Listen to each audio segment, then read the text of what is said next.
Ada juga kisah seorang mualaf, dia dibuang oleh keluarganya yang pengusaha kaya. Semua fasilitas diambil, tidak dianggap anak dan dicoret dari daftar calon penerima warisan. Wah, nggak main-main nih. Belangsak mendadak, sempat goyah juga.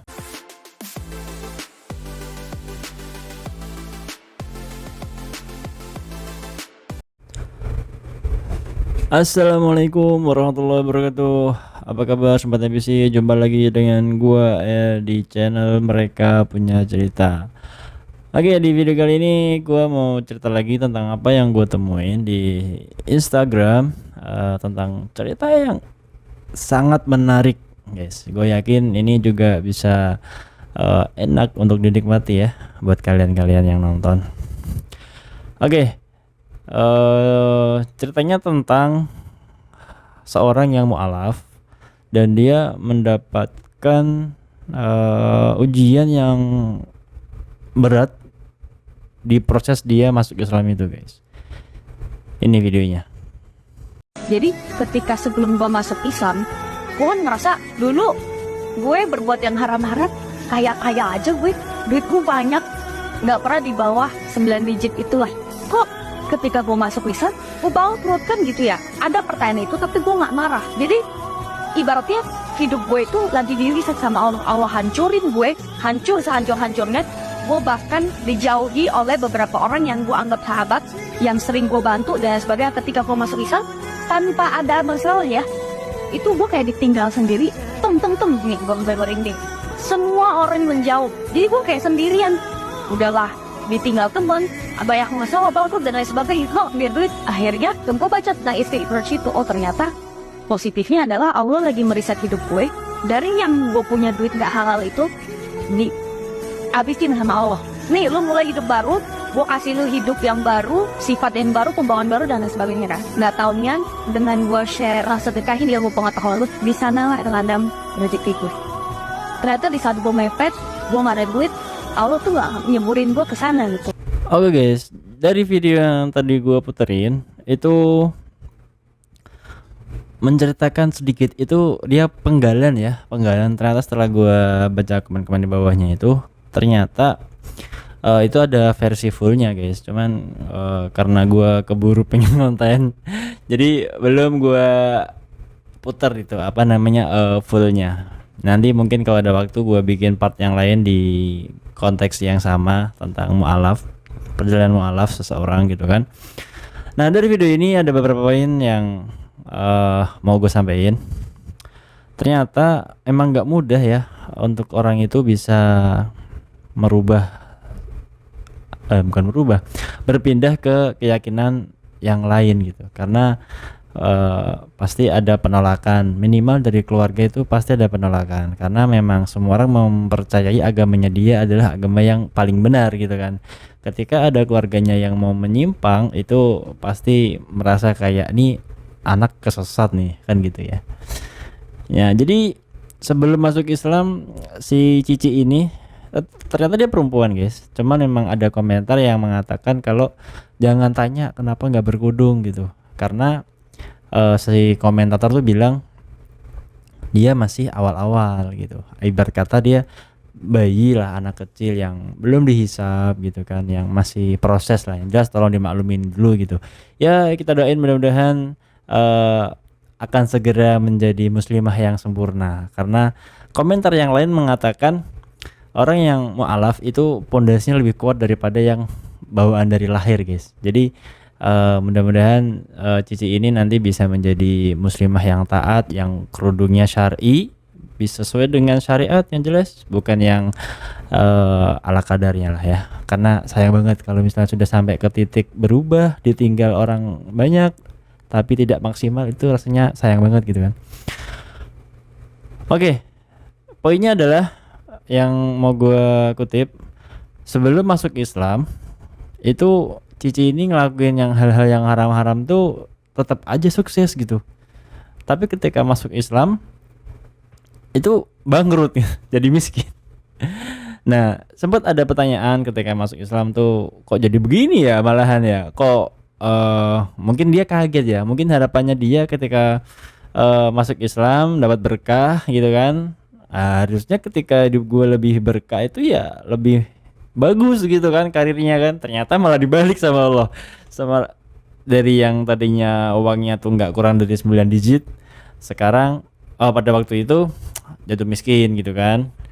Nah, tapi bagusnya beliau ini berpikir positif guys, dalam arti mengambil hikmah dari apa yang terjadi di kehidupannya dia.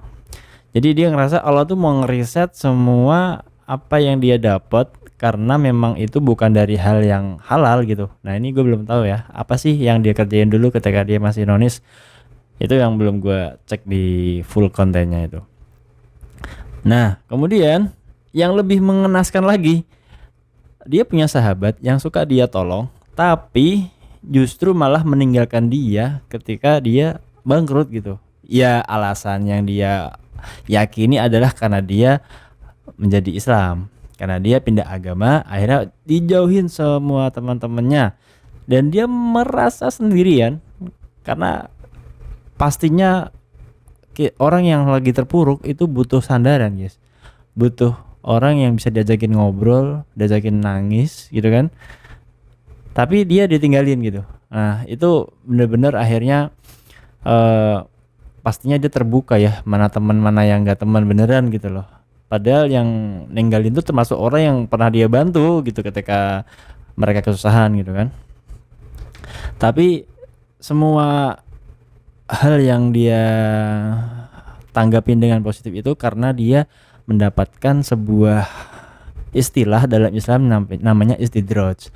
Jadi gue yakin banyak yang udah tahu sih apa itu istidrajnya. Ketika lu dapet semua hal-hal yang nikmat tapi lu masih dalam maksiat, sebenarnya lu lagi diuji sama Allah. Mau diterusin atau lu mau berbenah gitu kan. Ya itulah. Yang menarik dari konten ini, yang gak kalah menarik dari konten ini adalah cerita orang-orang yang relate dengan apa yang dialami oleh si Cici ini guys. Nah jadi apa ceritanya? Yang pertama gue bawain dari siapa nih ya? Nah. Oke, dari Fahriza. Gue sih udah izin ya sama Bang Fahriza ini buat gue kontenin, cuman dia belum respon, keburu gue ngonten. Ya mudah-mudahan diizinkan lah ya, karena dia kan sudah membuat konsumsi publik gitu kan. Ada juga kisah seorang mu'alaf, dia dibuang oleh keluarganya yang pengusaha kaya. Semua fasilitas diambil, tidak dianggap anak dan dicoret dari daftar calon penerima warisan. Nggak main-main nih.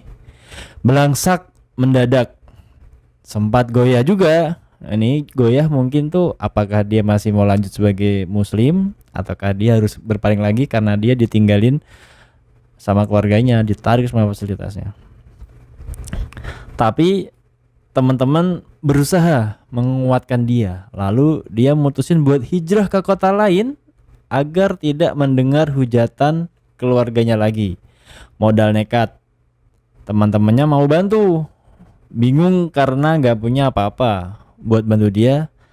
Tapi karena dia punya bakat bikin sesuatu dari kayu, ada yang kasih dia mesin bor tapi udah butut, dan ada yang ngasih mesin gerinda tangan. Itu yang dia bawa merantau. Dengan satu tas futsal berisi beberapa pakaian dan ikut truk angkutan barang biar gratis, kurang lebih 8 tahun kemudian tiba-tiba dia datang dalam keadaan yang jauh berbeda. Mobilnya pun cukup mewah untuk saat itu. Dia mengembalikan mesin bor butut dan gerinda yang dulu dia kasih, yang dia terima, tapi beserta mesin bor dan gerinda terbaru. Guys, nih air mata gue nggak bohong nih. Ngerinding gue dengernya nih. Gue ngebacanya ngerinding nih.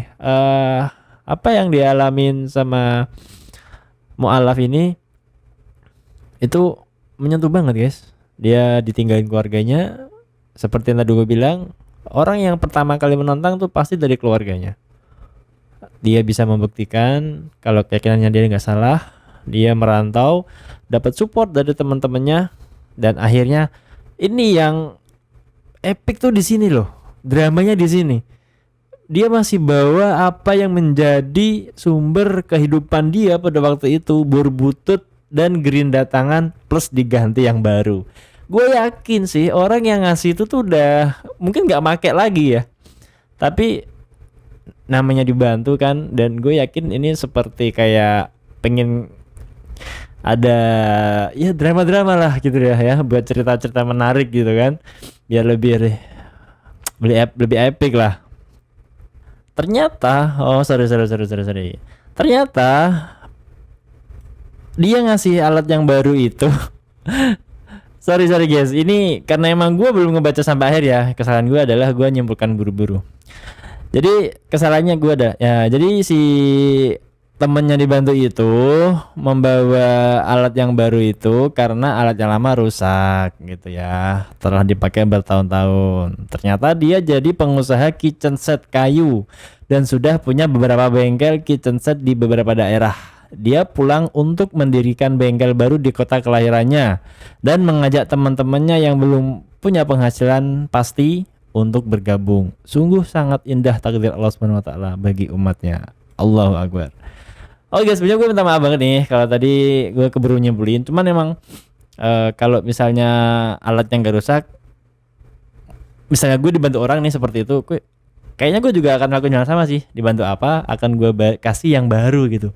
Ya seenggaknya itu buat candaan lah ya. Lagian udah sukses gitu kan, dikasih apa gila batu juga nggak mahal gitu. Oke lah. Terima kasih Bang Fahriza buat ceritanya, ini sangat menarik sekali ini. Wih, ini yang komen di bawahnya tuh pada ini loh, pada apa namanya? Pada takbir. Allahu Akbar. Keren. Berikutnya ada komen dari Feby. Ini sih dia Islam guys, sudah Islam, cuman dia termasuk yang nggak sholat pada waktu itu.